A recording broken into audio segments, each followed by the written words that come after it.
जी हां, जिस तरह के दावे इंडी गठबंधन को लेकर उसके नेता कर रहे थे, अब वो टाइट फिक्स हो चुका है।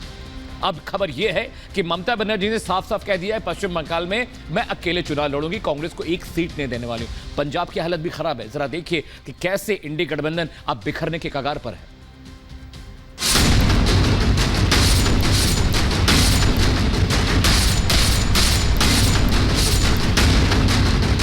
कांग्रेस टीएमसी में रार, गठबंधन में दरार।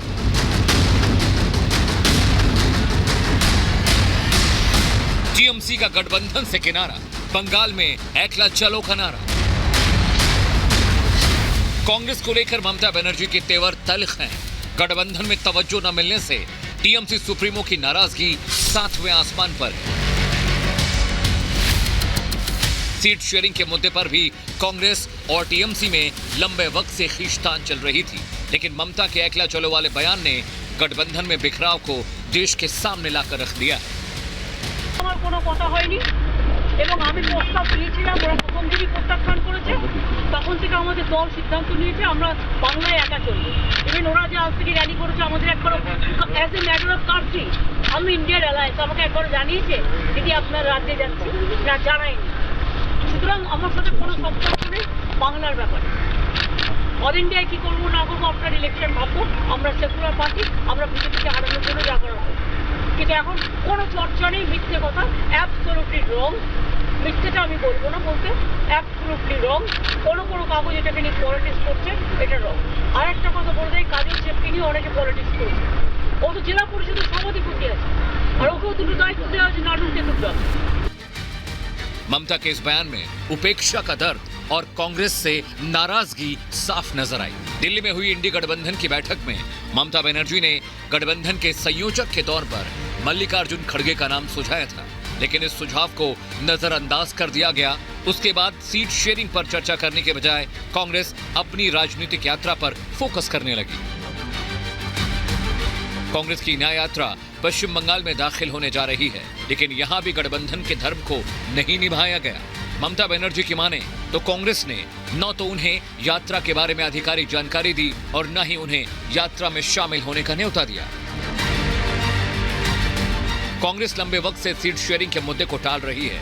इंडी गठबंधन तैयार हो गया, लेकिन पश्चिम बंगाल में कांग्रेस और टीएमसी के बीच जबानी जंग लगातार जारी है।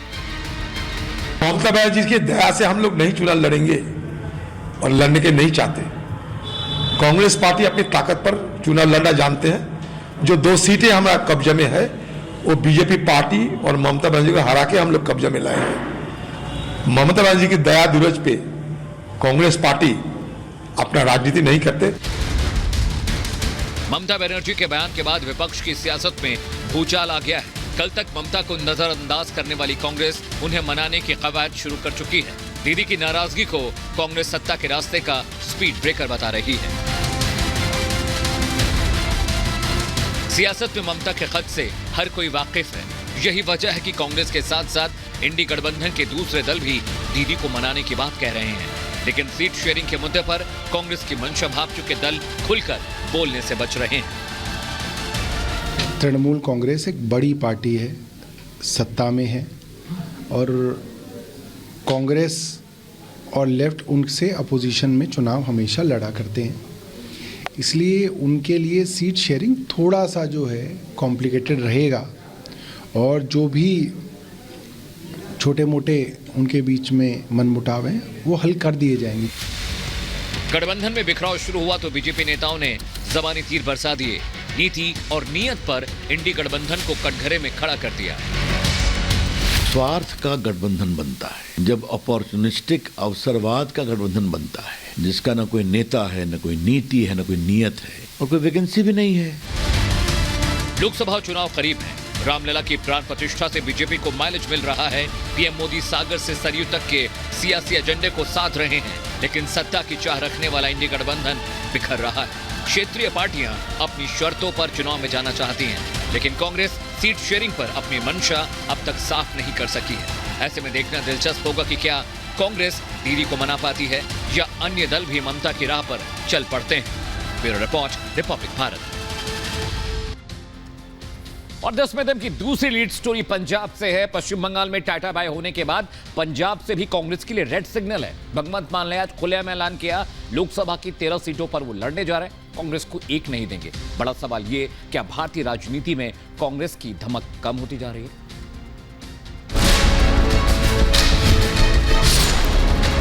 पंजाब बनूंगा हीरो 13-0। आपका किनारा, कांग्रेस हुई बेसहारा। चुनाव पास, आप कांग्रेस में बढ़ी खटास।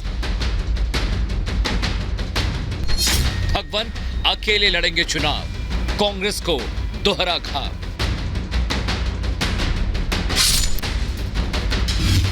ममता बनर्जी के बाद पंजाब में भी कांग्रेस को दोहरी मार लगी। पंजाब के मुख्यमंत्री भगवंत मान ने ऐलान किया है कि कांग्रेस पंजाब में अकेले लोकसभा चुनाव लड़ने जा रही है। आम आदमी पार्टी ने इसे लेकर तैयारियां भी पूरी कर ली हैं। सूत्रों के मुताबिक कुछ दिन पहले दिल्ली में हुई मीटिंग में आप संयोजक अरविंद केजरीवाल ने इस फैसले को हरी झंडी दी है। इस मीटिंग में आपके राज्यसभा सांसद संदीप पाठक के साथ पंजाब के मुख्यमंत्री भगवंत मान और कई सीनियर नेता मौजूद थे। अपने अपने ਜਿਹੜੇ ਲੋਕ ਸਭਾ ਦੇ 13 ਸੀਟਾਂ ਦੇ ਜਿਹੜੇ ਸਾਡੇ ਵਲੰਟੀਅਰ ਨੇ ਜਾਂ ਜਿਹੜੇ ਸਾਡੇ ਉਮੀਦਵਾਰ ਹੋ ਸਕਦੇ ਨੇ ਉਹਨਾਂ ਬਾਰੇ ਅਸੀਂ ਡਿਸਕਸ ਕੀਤਾ। ਲਗਭਗ 40 ਦੇ ਨੇੜੇ ਤੇੜੇ ਨਾਮ ਹਰ ਕੰਸਟੀਚੁਐਂਸੀ ਚੋਂ ਤਿੰਨ ਕਈਆਂ ਚੋਂ 4 ਵੀ ਨੇ, ਕਈਆਂ ਚੋਂ 1 ਵੀ ਹੈ। ਜਿਵੇਂ ਜਲੰਧਰ ਆ ਉਹ ਤਾਂ ਸਿਟਿੰਗ ਹੈ ਸਾਡਾ। ਸੋ ਅਸੀਂ 40 ਦੇ 40 ਕਰੀਬ ਦੇ ਨਾਮ ਅਸੀਂ ਰੱਖੇ ਨੇ। ਉਸ ਤੋਂ ਬਾਅਦ ਫਿਰ ਅੱਗੇ ਸਰਵੇ ਕਰਾਵਾਂਗੇ, ਹੋਰ ਸਰਵੇ ਲੈਵਲ ਹੋਣਗੇ। ਉਸ ਤੋਂ ਬਾਅਦ ਜੋ ਵੀ ਵਿਨਿੰਗ ਕ੍ਰਾਈਟੇਰੀਆ ਰੱਖਿਆ, ਅਸੀਂ ਪੰਜਾਬ ਨੂੰ ਜਿਤਾਉਣਾ ਹੈ। ਅਸੀਂ ਪੰਜਾਬ ਨੂੰ ਦੇਸ਼ ਦਾ ਸਭ ਤੋਂ ਮੋਹਰੀ ਸੂਬਾ ਬਣਾਉਣਾ ਹੈ। ਪੰਜਾਬ ਬਣੂਗਾ हीरो 13-0। सीएम भगवंत मान दावा कर रहे हैं कि पूरे देश में पंजाब हीरो बनेगा। लोकसभा चुनाव में पंजाब में आम आदमी पार्टी 13 की 13 सीटें जीतने वाली है। देश में पंजाब बनेगा हीरो। 2024 में लोकसभा चुनाव में आम आदमी पार्टी के पक्ष में 13-0। पंजाब में बीते लोकसभा चुनाव के आंकड़ों पर गौर करें तो आम आदमी पार्टी की परफॉर्मेंस कोई ज्यादा खास नहीं थी। पंजाब में लोकसभा की कुल 13 सीटें हैं। कांग्रेस ने सबसे ज्यादा 8 सीटें जीती थी। बीजेपी और शिरोमणि अकाली दल के खाते में 2-2 सीटें गई, जबकि आम आदमी पार्टी को महज 1 ही सीट से संतोष करना पड़ा था। ऐसे में बड़ा सवाल यह है कि भगवंत मान आखिर किस बिना पर इतना बड़ा दावा कर रहे हैं। भगवंत मान जी ने पंजाब के चीफ मिनिस्टर की 13 की 13 वो सीटें लड़ेंगे, कोई अलायंस नहीं है। इसको आप किस तरह से देखें? देखिए, हम तो पहले दिन से ही कह रहे हैं कि 13 की 13 सीटें जो हैं हम लड़ेंगे, हम जीतेंगे भी। जो 2 साल हुए हैं इनको, अभी 2 हो जाने हैं मार्च में, जो पंजाब के हालात हैं कौन नहीं जानता। लोग तो तैयार बैठे हैं इनको भगाने के लिए। तो मैं आज आपके माध्यम से बोलना चाहती हूँ कि सीएम साहब, हम कौन सा कह रहे हैं कि हमने आपके साथ होके जीतना है। हमारे प्रधान पीसीसी के चीफ सरदार अमरिंदर सिंह राजा बड़िंग जी हर स्टेज पे हर रोज बोल रहे हैं। हमारी सारी पंजाब की सीनियर लीडरशिप बोल रही है, हमारे सीएलपी लीडर बोल रहे हैं, और मैं आज महिला कांग्रेस की प्रेसिडेंट भी आपको बताना चाहती हूँ कि 13 की 13 सीटों पे हम पूरी तैयारी कर रहे हैं। सियासी गलियारों में यह भी खबर है कि आम आदमी पार्टी ने हर सीट से कैंडिडेट के 3 विकल्प चुने। अब इन उम्मीदवारों को लेकर पार्टी अपना सर्वे कराएगी। जो उम्मीदवार लोगों को पसंद आएगा उसके खाते में टिकट जाएगा। सिर्फ इतना ही नहीं, कांग्रेस पंजाब में बीजेपी वाला फॉर्मूला भी अपना सकती है। पंजाब सरकार कुछ मंत्रियों सहित पार्टी के वरिष्ठ नेताओं को संसदीय चुनाव लड़ने के लिए कह सकती है।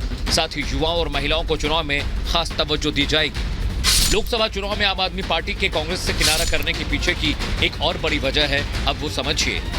लोकसभा चुनाव के बाद पंजाब में निकाय और पंचायत चुनाव होने जा रहे हैं। अगर ये दोनों पार्टियां एक साथ चुनावी मैदान में उतरती हैं तो उसका सीधा असर दोनों पार्टियों पर पड़ेगा। आप सत्ता में है तो कांग्रेस विपक्षी दल, अगर ये दोनों एक साथ हो जाते हैं तो बाकी पार्टियां इस मसले को गंभीरता से उठाएंगी।